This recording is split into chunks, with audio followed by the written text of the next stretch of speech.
สิงโตเป็นสัตว์ป่าที่สง่างามและโดดเด่นด้วยท่วงท่าอันหยิ่งพยองและน่าเกรงขามโดยเฉพาะอย่างยิ่งสิงโตแห่งแอฟริกาถือเป็นราชานักล่าที่โดดเด่นอย่างแท้จริงนอกจากสัญชาตญาณตามธรรมชาติพวกมันยังต้องพัฒนาทักษะต่างๆเพื่อล่าเหยื่อที่แข็งแกร่งในที่ราบอันแห้งแล้งพวกมันเอาชนะสัตว์อันตรายได้ทุกชนิดเพราะความดุดันทรงพลังและการอยู่รวมกันเป็นฝูงเป็นจุดสำคัญที่ทำให้พวกมันกลายเป็นเจ้าป่าคลิปนี้อับดุลไททูบนำเสนอเรื่องราวของสิงโตนักล่าแห่งป่าแอฟริกาสัตว์ที่น่ากลัวอันตรายและมีชีวิตที่แสนซับซ้อนไปติดตามกันครับ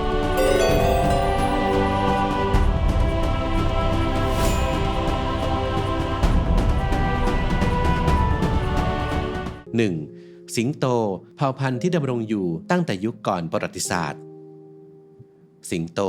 แมวตัวใหญ่ที่สามารถปรับตัวได้อย่างน่าทึ่งพวกมันนั้นสามารถอยู่ได้ในสภาพแวดล้อมที่หลากหลายตั้งแต่ภูมิประเทศอันแห้งแล้งที่มีแต่หินไปจนถึงป่าใหญ่เขียวขจีอันแสนอุดมสมบูรณ์สิงโตมีหลากหลายสายพันธุ์ในหลายพื้นที่ทั่วโลกมาตั้งแต่สมัยไพลโทซีนมาจนถึงปัจจุบันซึ่งหลงเหลืออยู่เพียงในทวีปแอฟริกาและเอเชียส่วนในพื้นที่อื่นๆสูญพันธุ์ไปหมดแล้วอย่างเช่นในยุคอียิปต์โบราณก็เคยมีสิงโตอาศัยอยู่ในพื้นที่ราบลุ่มแม่น้ำไนล์สิงโตบางสายพันธุ์มีลักษณะโดดเด่นเฉพาะตัวอย่างเช่นเคปไลออนหรือที่รู้จักกันในชื่อสิงโตแหลมกู๊ดโฮปที่เป็นที่ชื่นชอบในแวดวงของผู้ที่ชื่นชมสัตว์ป่าและนักวิทยาศาสตร์จนถึงทุกวันนี้ที่ราบแห้งแล้งภูมิประเทศแบบทุ่งหญ้าสวรรค์เป็นดินแดนที่สิงโตแอฟริกาโปรดปรานเพราะง่ายต่อการวางแผนเพื่อโจมตีตะครุบเหยื่อส่วนสิงโตทางฝั่งเอเชียนั้นสามารถพบเจอได้ในประเทศตุรกีไปจนถึงในอุทยานแห่งชาติปากีในประเทศอินเดียที่ปัจจุบันนั้นเหลืออยู่เพียงไม่กี่ร้อยตัวเพราะการเพิ่มขึ้นของอาวุธปืนและการล่าถึงแม้ว่าสิงโตที่หลงเหลืออยู่ของสองฝั่งทวีปจะเป็นสัตว์ที่มีนิสัยเป็นนักล่าอันดับต้นๆเหมือนกันแต่ทว่าสิงโตสายพันธุ์เอเชียก็มีความแตกต่างจากสิงโตแห่งป่าแอฟริกาที่มีด้วยกันหลากหลายสายพันธุ์มากกว่าโดยความแตกต่างที่สังเกตเห็นได้ของสิงโตใน2ทวีปคือแผงคอของสิงโตตัวผู้แอฟริกาจะแผ่สยายมากกว่ามีขนสีทองที่เงางามและมีลำตัวที่มีขนาดใหญ่กว่าสิงโตเอเชีย 20-25%และที่สำคัญด้วยภูมิประเทศที่มีความท้าทายไร้ร่มไม้อากาศร้อนระอุทำให้สัตว์นานาชนิดในแถบนี้เป็นสัตว์ที่เต็มเปี่ยมไปด้วยทักษะป้องกันตัวเองอันโดดเด่นอย่างเช่นไฮยีน่าลายจุดซึ่งเป็นสายพันธุ์ที่มีขนาดตัวใหญ่และทรงอำนาจนอกจากนี้ยังมีจระเข้แม่น้ำไนล์และควายแอฟริกาที่มีนิสัยดุร้ายรวมทั้งสัตว์ที่มีกีบเท้าอันทรงพลังอย่างยีราฟที่สามารถทำให้กะโหลกของนักล่าแตกละเอียดได้อย่างง่ายดายเช่นเดียวกันสิ่งแวดล้อมที่โหดร้ายได้หล่อหลอมให้สิงโตแอฟริกามีทักษะและประสบการณ์ในการล่าอย่างมีกลยุทธ์และดุร้ายมากกว่าสิงโตเอเชียโดยมีเหยื่อเป็นสัตว์เลี้ยงลูกด้วยนมที่มีขนาดตัวเล็กกว่าเช่นกวางหมูป่าและวัว 2. วิถีชีวิตแบบฝูงและการล่าเหยื่อยังเป็นข้อโต้แย้งกันว่าเสือหรือสิงโตสัตว์ชนิดใดนั้นมีความแข็งแกร่งและทรงพลังมากกว่ากันเพราะสัตว์ทั้งคู่นั้นต่างก็เป็นตัวแทนสัญลักษณ์ของความโหดร้ายอำมหิตและเต็มเปี่ยมไปด้วยพละกำลังแต่ทว่าสิงโตในที่ราบอันแห้งแล้งมักชอบลาดตระเวนเป็นฝูงที่อาจจะมีสมาชิกมากถึง40ตัวและนั่นทำให้พวกมันนั้นคงความได้เปรียบมากกว่านักล่าผู้โดดเดี่ยวอย่างเสือที่มักจะอาศัยปลีกวิเวกอยู่ตัวเดียวตามธรรมชาติสิงโตเพศเมียจะออกล่าเหยื่อหาอาหารขณะที่สิงโตเพศผู้จะคอยดูแลเพศเมียและลูกปกป้องอาณาเขตและฝูงของมันโดยทั่วไปแล้วสิงโตจะนอนหลับกลิ้งเกลือกไปบนพื้นดินอย่างสบายใจแต่ในยามค่ำคืนที่เงียบสงัดโดยเฉพาะในคืนเดือนมืดสิงโตเพศเมียจะรวมตัวกันออกล่าเหยื่ออย่างนักล่ามืออาชีพการล่าเหยื่อของสิงโตนั้นเต็มไปด้วยกลยุทธ์พวกมันจะค่อยๆขยับฝีเท้าอย่างแผ่วเบา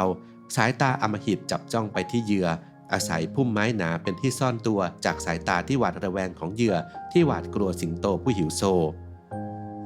ในช่วงเวลาที่สิงโตรอจังหวะโจมตีพวกมันต้องหยุดนิ่งหรือแกล้งทำเหมือนตายแต่หากอยู่ในตำแหน่งที่ใกล้มากพอพวกมันจะไม่ลังเลที่จะตะครุบเหยื่ออย่างสุดแรงจากนั้นด้วยความช่วยเหลือของฝูงก็จะได้มาซึ่งมื้ออาหารที่แสนอร่อยแก่ลูกสิงโตที่ยังไม่แก่กล้าในการออกล่าและสิงโตที่เหลือในฝูงและโดยแผนการออกล่าที่ชำนาญนี้เองทำให้สิงโตที่เติบโตบนที่ราบแอฟริกาอันแสนแห้งแล้งอยู่รอดมาได้นานหลายแสนปี 3.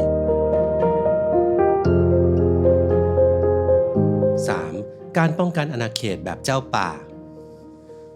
สิงโตตัวผู้มักจะฆ่าลูกสิงโตในฝูงที่ไม่ใช่ลูกของมันเพราะมันไม่ต้องการให้มีลูกสิงโตที่สืบเชื้อสายมาจากตัวผู้ตัวอื่นที่อยู่ในฝูงในอีกแง่หนึ่งการฆ่าลูกสิงโตที่ไม่ใช่ลูกของตนจะทำให้สิงโตตัวเมียนั้นยอมผสมพันธุ์ด้วยเพื่อเพิ่มประชากรสิงโตที่สืบเชื้อสายมาจากตัวเองในฝูงให้มากที่สุดซึ่งพฤติกรรมอันโหดร้ายนี้สะท้อนถึงสัญชาตญาณที่เป็นเอกลักษณ์ของความเป็นเจ้าป่าและจ่าฝูงซึ่งเป็นส่วนหนึ่งของวิวัฒนาการที่เป็นไปตามธรรมชาตินอกจากนี้ในดินแดนอันแห้งแล้งของแอฟริกาสิงโตตัวผู้มีหน้าที่ปกป้องอาณาเขตและสิงโตเด็กในฝูงจากนักล่าที่หิวโซในระหว่างที่สิงโตตัวเมียนั้นออกล่ารวมทั้งยังต้องคอยคุ้มกันไม่ให้สิงโตตัวผู้จากฝูงอื่นเข้ามายึดครองอาณาเขตและผสมพันธุ์กับสิงโตตัวเมียในฝูงของตนโดยพวกมันจะสร้างอาณาเขตบนที่ราบที่มีแต่หินขรุขระด้วยการปัสสาวะเพื่อกำหนดเขตแดนพร้อมกับการคำรามที่ดังกึกก้องทรงพลังเพื่อข่มขู่ไปยังผู้บุกรุกที่กำลังก้าวเท้าเข้ามายังดินแดนของตนให้ถอยร่นออกไป 4. การอยู่ร่วมกันกับสัตว์อื่นและมนุษย์สัตว์แต่ละชนิดสามารถอาศัยอยู่รวมกันได้อย่างสมดุลในวงจรของสิ่งมีชีวิตที่มีทั้งผู้ล่าผู้ถูกล่าและผู้ย่อยสลายในสัดส่วนที่พอเหมาะพฤติกรรมการล่าอันหฤโหดของสิงโตในฐานะผู้ล่าอันดับต้นๆมีบทบาทสำคัญต่อการรักษาสมดุลของสิ่งมีชีวิตในธรรมชาติโดยเฉพาะการล่าสัตว์ที่กินพืชเป็นอาหารเช่นม้าลายซึ่งส่งผลต่อทุ่งหญ้าและป่าไม้ที่มีอยู่อย่างจำกัดในภูมิประเทศอันแห้งแล้งของแอฟริกาดังนั้นในอีกแง่หนึ่งสิงโตนักล่าคอยปกป้องความอุดมสมบูรณ์ของทรัพยากรธรรมชาติที่เป็นอาหารของสัตว์อีกหลายชนิดรวมทั้งมีคุณค่าต่อคนท้องถิ่นอีกด้วย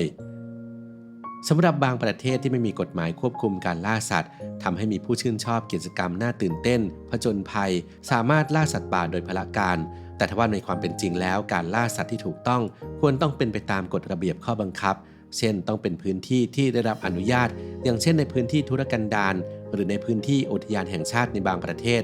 โดยอาจทำได้เฉพาะในบางฤดูกาลเท่านั้นเพื่อให้เกิดสมดุลในธรรมชาติซึ่งหากทำทุกอย่างถูกต้องจะถือว่าเป็นการกระทำที่ช่วยให้เกิดความยั่งยืนของระบบนิเวศและเกิดประโยชน์ต่อสัตว์ป่าชนิดอื่น